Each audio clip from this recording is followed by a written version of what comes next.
Hello dear E1 coaching centre YouTube channel पर आपका स्वागत है। मैं कुछ दिन के लिए फंक्शन पर गया था, तो इसलिए अपना जो लाइव क्लासेस है, मैथ्स का जो प्रैक्टिस सेशन है सभी एग्ज़ाम्स के लिए, वो मैं नहीं ले पाया था। रीजनिंग की क्लासेस है उसकी जगह हो रही थी, तो कल से वो रिज्यूम हो जाएगा। ठीक है, उसे आप देख सकते हैं। इस वीडियो के अंदर हम बात करने वाले हैं जी RRB के ऐसे 2 एग्ज़ाम जिनको हमारे सिस्टम की मार झेलनी पड़ी है और जिसके कारण करोड़ों स्टूडेंट जो हैं वो हताश बैठे हैं, वो एमलेस बैठे हैं, कंफ्यूज्ड बैठे हैं। मतलब कि अपने जवानी के जो एक महत्वपूर्ण टाइम है जिसमें वो कुछ भी अचीव कर सकते हैं, अगर एक काम उनका नहीं बनेगा तो किसी दूसरे काम में कुछ वो अचीव कर सकते हैं, उनको कंफ्यूज कर रखा है हमारे सिस्टम ने। तो उसकी एक कहानी बताने वाला हूँ, सिस्टम ने कैसे कर रखा है, क्यों कर रखा है, और उसका इलाज मैं आपको बताने वाला हूँ। ठीक है, तो एक बहुत ही ज़बरदस्त पॉलिसी है, ये स्टार्टिंग से चलती आ रही है पॉलिटिकल पार्टीज़ की, झूठ बोलो और राज करो। कि जब भी अपना इलेक्शन आता है उससे पहले बड़ी बड़ी झूठ बोल दो ताकि लोग हमारे झांसे में आ जाएं। देन हमारे हाथ में पूरे देश की पावर हो ही जाती है, हमारी वोट ये कमाल करती है, और देन अगले 5 साल के लिए अपना काम चली जाता है, देश को कितना भी लूट लो। ठीक है, तो इस परंपरा के तहत RRB के 2 एग्जाम्स, ग्रुप डी और NTPC का एग्ज़ाम, ये दोनों एग्ज़ाम लॉन्च किए गए। कैसे लॉन्च किए गए आप देख सकते हैं, ये मैंने टाइमलाइन यहाँ पर लिखी है कि 2019 के अंदर जब इलेक्शंस होने थे उससे जस्ट पहले, मतलब कई चीज़ें प्रॉमिस की जाती हैं, तो एक ये भी प्रॉमिस किया गया कि भाई हम आपको 2 करोड़ रोजगार देंगे हैं। हालांकि उसके अंदर पकोड़े तलने वालों को भी गिन लिया गया था बाद में, चलो कोई नहीं, उसको एक बार हटाएं। तो यहाँ पर मैं डायरेक्टली सिस्टम से सवाल करूँगा, कुछ लोगों को अच्छा लगे बुरा लगे, आई डोंट केयर। ठीक है, मैं डायरेक्टली जो मेरे को लगता है सिस्टम से मैं सवाल करूँगा, जहाँ पर गड़बड़ियाँ हो रही हैं, जिस फॉर्म में हो रही हैं।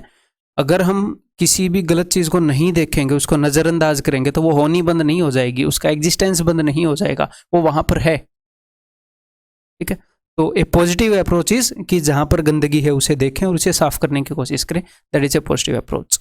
तो एग्जैक्टली इलेक्शन से पहले 2 करोड़ रोजगार का वादा करना, और तब क्या हुआ, group D, RRB group D के एग्जाम में 1 लाख के करीब पोस्ट निकालना, 35,000 प्लस पोस्ट RRB NTPC के एग्जाम में निकली हैं। तो यहाँ पर 2 करोड़ प्लस लोगों ने इन दोनों फॉर्म्स के अंदर फिल किया है, अप्लाई किया है, फॉर्म फिल किए हैं, 2 करोड़ प्लस। तो तब उनसे रुपए ले लिए गए हैं फॉर्म भरने के, और आज तक 2019 से पहले भी 2022 दरवाजे पर है, हम 2022 से जस्ट कुछ पहले ही हैं, लगभग 3 साल हो जाएंगे। ग्रुप डी के फॉर्म भरवा लिए, रुपए ले लिए, इसका आज तक एग्जाम नहीं हुआ है। ये क्यों किया गया पता है? क्योंकि हमारे देश के अंदर अब ये फॉर्म भरने वाले 18 साल से ऊपर के हैं और वोट देने वाले भी 18 साल से ऊपर हैं। तो 18 साल से लेकर 29 साल की उम्र में हमारे देश में कितने लोग हैं, आपको कोई अंदाजा है? 18 साल से लेकर 29 साल की उम्र हमारे देश के 22% भाग को कॉन्स्टिट्यूट करते हैं, और सबसे जो मेजोरिटी में पिछली बार पार्टी आई उसके कितने वोट थे, लगभग 37% 36-37% उसके वोट रहे हैं। तो ये नहीं है कि किसी कोई एक पॉलिटिकल पार्टी ऐसा करता है, हमेशा पॉलिटिकल पार्टीज ऐसा करती आई हैं, हमेशा ऐसा करती आई हैं, बड़े बड़े वादे। तो यहां पर ये इस ग्रुप को लुभाने के लिए ऐसे ऐसे काम किए गए हैं।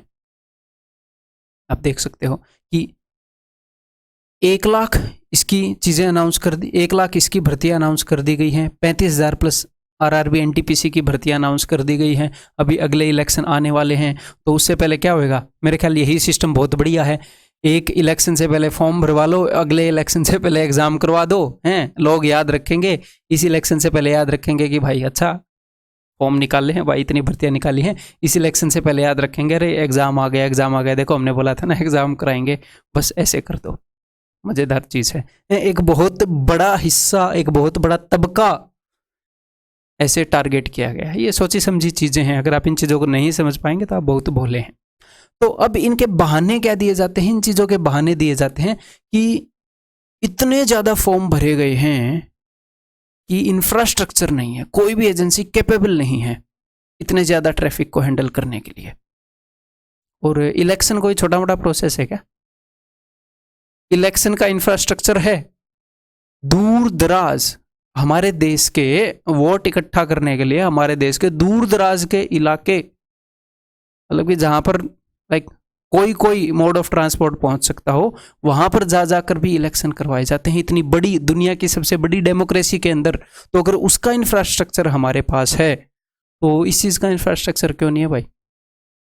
हम कैपेबल नहीं है या हमारी नीयत में नहीं है इस इंफ्रास्ट्रक्चर को अवेलेबल करवाना? कोई अपने घर से रुपए निकाल कर थोड़ी देने होते हैं गवर्नमेंट के अंदर जो लोग हैं उनको। हमारे देश का पैसा है, खाली इनकम टैक्स का पैसा नहीं, इनडायरेक्ट जो टैक्स लेते हैं टैक्स पेयर्स, जो लोग इनकम टैक्स नहीं देते वो लोग हर चीज़ पर जीएसटी देते, किसी पर 18%, किसी पर 30%, किसी पर 12%, किसी पर कुछ परसेंट। तो हमारे देश का हर बंदा किसी न किसी फॉर्म में टैक्स पे कर रहा होता है। किस लिए? कि भाई साहब जो बेसिक सुविधाएं जो हमसे प्रोमिस की गई हैं, जिनके ऊपर हमारा हक है, क्यों? क्योंकि वो सुविधाएं लेने से पहले ही हम पे कर चुके हैं उन चीज़ों के लिए, वो हमें मिले। तो एक तो इंफ्रास्ट्रक्चर का बहाना बनाया जाता है। कोविड-19, मैं ये नहीं बोल रहा कोविड-19 आया नहीं, कोविड-19 आया, बट क्या इलेक्शन के लिए नहीं आया? स्टेट्स में इलेक्शन करवा दिए गए। क्या ये बैंक एग्जाम्स के ऊपर कोविड-19 एप्लीकेबल नहीं है क्या? IBPS वाले तो फटाफट अपने एग्जाम्स करवा रहे हैं, उनके रिजल्ट दे रहे हैं, ज्वाइनिंग करवा रहे हैं। हाँ, कोविड-19 के कारण वो स्लो हुए हैं, मैं ये नहीं बोल रहा उस दौरान वो स्लो नहीं हुए थे, बट अभी वो फिर से सक्रिय हो गए हैं, फॉर्म निकाल रहे हैं, एग्जाम करवा रहे हैं, मतलब अपनी प्रक्रिया को आगे बढ़ा रहे हैं। तो भाई साहब, ये जो अगर अपनी गवर्नमेंट ये एग्जाम करवा कर हमारे ऊपर एहसान नहीं करेगी, ये हमारा हक है, ये उनकी ड्यूटी है। हमारे एक वोट ने इस पूरे देश के रिसोर्सेज को उनके हाथ में दे दिया है, समझ रहे हैं आप? और रही बात, एक और बात मैं यहां पर बताना चाहूंगा कि कभी कभी ये लगता है कि भाई हमें आवाज़ उठानी चाहिए, ट्विटर कैंपेन करना चाहिए। हमने पहले ट्विटर कैंपेन किया, गवर्नमेंट तक अपनी आवाज़ पहुंचानी चाहिए, तब भी मैं यही बोल रहा था, हाँ ठीक है पहुंचानी चाहिए, एक बहुत ही अच्छा तरीका है, बट उन लोगों को ऑलरेडी पता है, उन लोगों को ऑलरेडी पता है कि किस चीज़ के फॉर्म लेट हो रहे हैं, किस डिपार्टमेंट में कैसा काम चल रहा है। अगर उनको कहीं पर करप्शन करना है, उस चीज़ का 1 रुपया उन तक ना पहुंचे ना, वो पूरा हिसाब ले लेंगे। तो उनको हर एक डिपार्टमेंट का ऑलरेडी पता होता है कि कहाँ पर काम स्लो चल रहा है, कहाँ पर काम तेज चल रहा है, कहाँ पर काम को तेज करने की ज़रूरत है। वो बस उसको टाल रहे हैं, क्यों? क्योंकि उनको उसके लिए कोई हर्जाना नहीं भरना। अरे ठीक है, बोले वाले लोग हैं, पड़े रहेंगे, चिल्लाते रहेंगे, उनको ऑलरेडी पता है। तो हमें डायरेक्टली उनको मैसेज देना होगा कि भाई साहब या तो काम कर लो या फिर हम आपको वोट नहीं देंगे। होता क्या है, अभी अब हर 5 साल में अपने पास एक पावर आती है, अपने पास एक वोट होता है, 3-4 पॉलिटिकल पार्टीज खड़ी होती हैं, वो अपने अलग अलग वादे करती हैं कि हम तुम्हें ये देंगे, वो देंगे, ये देंगे, इस देश की पूरी पावर मेरे हाथ में दे दो, हम तुम्हें ये काम करके देंगे। भाई देश का पूरा सिस्टम तो उनके हाथ में चला जाता है ना। कितने रिसोर्सिज हैं आपको अंदाजा नहीं है, कितने रिसोर्सिज अपने देश के पास। बहुत अमीर देश है अपना, ठीक है। हाँ, लोग गरीब हो गए हैं इन पॉलिसीज के कारण या जो भी है, देश अपना बहुत ज़्यादा अमीर है, ठीक है। तो हर 5 साल में वो आती हैं, अलग अलग से वादे करती हैं, तो वो उनकी ड्यूटी है, वो हमसे खर्चा पहले ले लेती हैं, वो हमारी वोट पहले ले लेती हैं, उनके हाथ में सारा कंट्रोल आ जाता है, तो बाद में वो उनकी ड्यूटी है, हमारे ऊपर वो कोई एहसान नहीं कर रहे होते, ठीक है।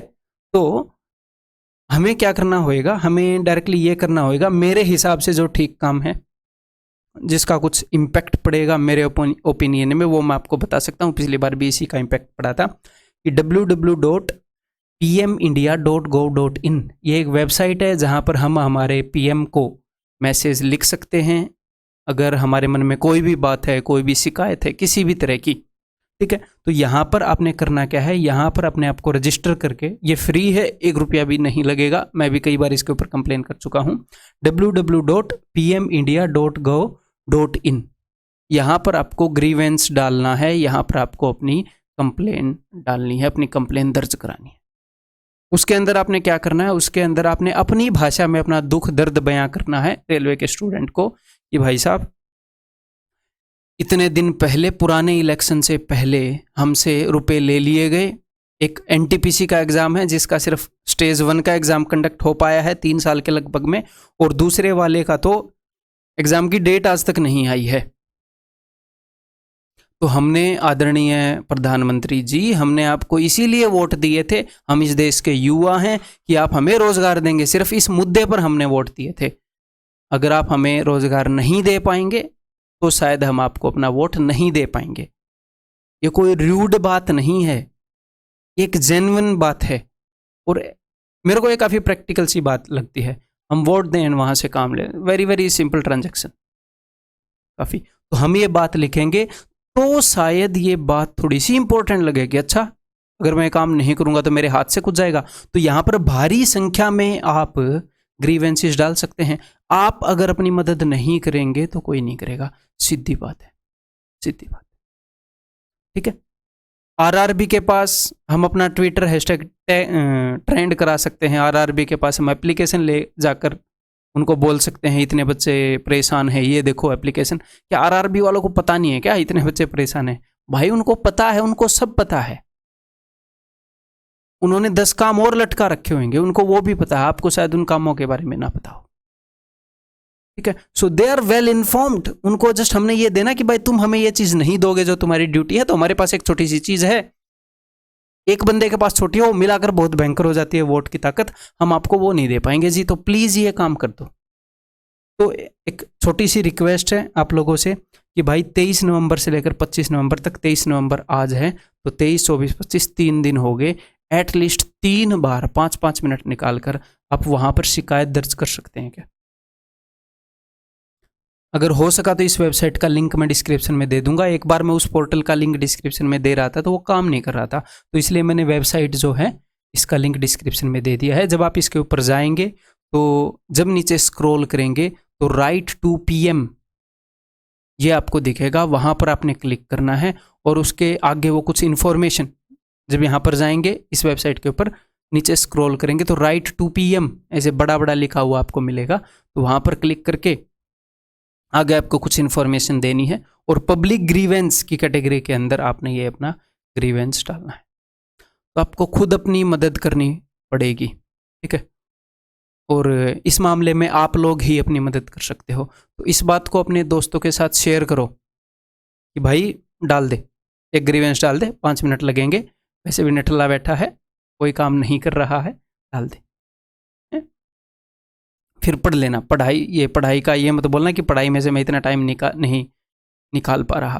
कुछ फालतू के काम, कुछ सोशल मीडिया पर जो एक्टिविटी करते हो उसके 5 मिनट काट के ये काम कर देना, आपके 15 मिनट लगेंगे। अगर आप इस वीडियो को थोड़ा सा लेट देख रहे हैं, अगर 25 तारीख के बाद भी देख रहे हैं तो कोई दिक्कत नहीं है। एटलीस्ट अगले 3 दिन रोज एक ग्रीवेंस अगर आप डाल दोगे तो आपके अपने ऊपर एक अति कृपा होगी। ठीक है, तो और अगर इस मुद्दे के ऊपर और ज़्यादा बोलने की ज़रूरत हुई आगे तो डेफिनेटली मैं वीडियो बनाकर आप लोगों को बताऊंगा। तब तक आप ये काम करें, मेरे को सबसे ज़्यादा प्रैक्टिकल यही काम लगता है। अगर आपके पास कोई सुझाव है कि सर हम ऐसे कर सकते हैं तो प्लीज़ कमेंट सेक्शन के अंदर अपनी राय दें, और कुछ भी अगर आप कहना चाह रहे हैं तो प्लीज़ कमेंट सेक्शन के अंदर आप बताएं। ठीक है, तो जल्द ही किसी काम की वीडियो के अंदर मिलते हैं। Bye bye.